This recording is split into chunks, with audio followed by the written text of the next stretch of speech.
there is a man in the room. He hasn't said a word. He isn't trying to impress anyone. He isn't laughing too loud or filling the silence with noise. He is just watching. And somehow, without doing anything at all, everyone in that room feels him. That man is not weak. That man is not invisible. That man is the most dangerous person there. Most people have it completely backwards. They think power is loud. They think the person commanding attention, talking over everyone, making sure they are seen and heard. That is the person in control. But Marcus Aurelius knew something most people never figure out in their entire lives. The man who has mastered himself has mastered everything, and the man who has mastered himself never needs to prove it. This is about the quiet man, and by the end of this, you will never see silence the same way again. We live in a world addicted to noise. Everyone is performing.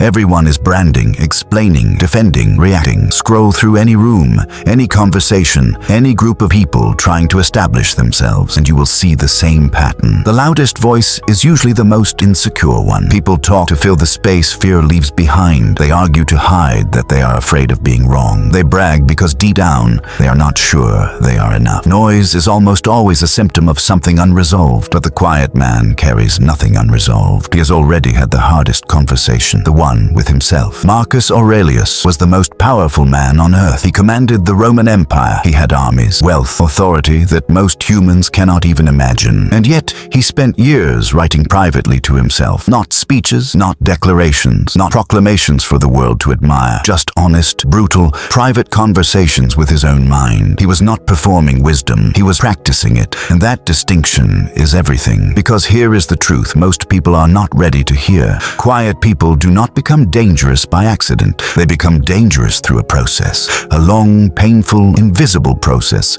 of burning away everything weak inside themselves. Think about the people in your own life who unsettled you without ever raising their voice. Think about the person who walked into a room and said very little, but somehow everyone adjusted to them. Think about the one who, when someone insulted them, did not react, and somehow that non-reaction hit harder than any comeback ever could. You felt it. You could not explain it, but you felt the weight of someone who had nothing to prove because they had already proven it to themselves. That weight is not natural. It is built. The quiet man has been through something. He has felt the fire of his own anger and chosen not to feed it. He has been betrayed and decided that revenge was beneath him, not because he was weak, but because he understood that protecting his own peace was worth more than satisfying a wound. He has faced humiliation, failure, loss, things that break most people open publicly, and he absorbed them privately, processed them silently, and came back sharper. Marcus Aurelius wrote that you have power over your mind, not outside events. Most people read that as a calm, philosophical idea, but live it for one day. Actually try to control your mind when someone disrespects you in public. Try to stay silent when everything in you wants to explode. Try to keep walking forward when the weight of what you are carrying would bring anyone else to their knees. Then you will understand that this is not a soft idea. It is one of the hardest disciplines a human being can pursue, and the people who pursue it and succeed, they are terrifying in the best way. Here is what nobody tells you about silence. Silence is not the absence of something. Silence is the presence of total control. When a man chooses silence in a moment that would justify rage, that is not weakness. That is a man who has looked at his own darkness and learned to govern it. When a man does not explain himself to people who have already decided what they think of him,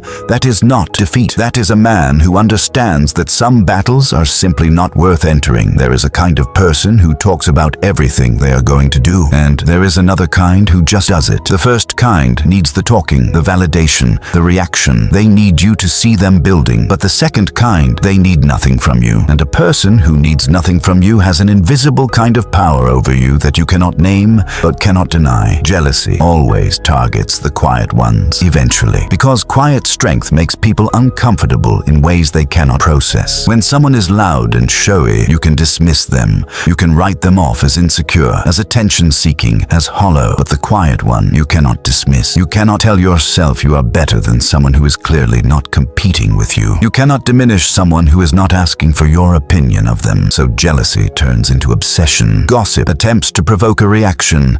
Anything to make the quiet person come down to a level where they can be measured and defeated. But the quiet person does not come down because they were never up there performing in the first place. They were somewhere else entirely, building, thinking, enduring, growing. Marcus Aurelius ruled an empire while enduring plague, war, betrayal from people he trusted, and a level of personal suffering most of us will never face. And he did not fall apart publicly. He did not not seek pity or sympathy. He wrote in his private journals and kept walking forward. Not because he did not feel pain, he felt everything, but because he had made a decision about what kind of man he was going to be, regardless of what was happening around him. That is the final truth about the quiet man. He is not quiet because nothing is happening inside him. He is quiet because everything is happening inside him, and he has decided that the world does not get to see the full fire. He has learned what most people spend their whole lives avoiding, that your reactions are your reputation, that your silence can say more than your loudest argument, that the most powerful move in almost any situation is often no move at all, that the person who waits, who watches, who refuses to be rattled, that person is always 3 steps ahead of everyone still reacting emotionally. You are not dangerous when you are angry. Anyone can be dangerous when they are angry. You are dangerous when you are calm, when you have been wronged and you are calm, when you have been underestimated and you are calm, when everything is falling apart around you and you are calm. That calm is not given to you. It is forged, and the man who has forged it is the most dangerous man in any room he walks into, not because he will harm you, but because he cannot be moved. And a man who cannot be moved cannot be controlled. And a man who cannot be controlled is free in a way most people will never experience. Watch the quiet one. They are always watching you.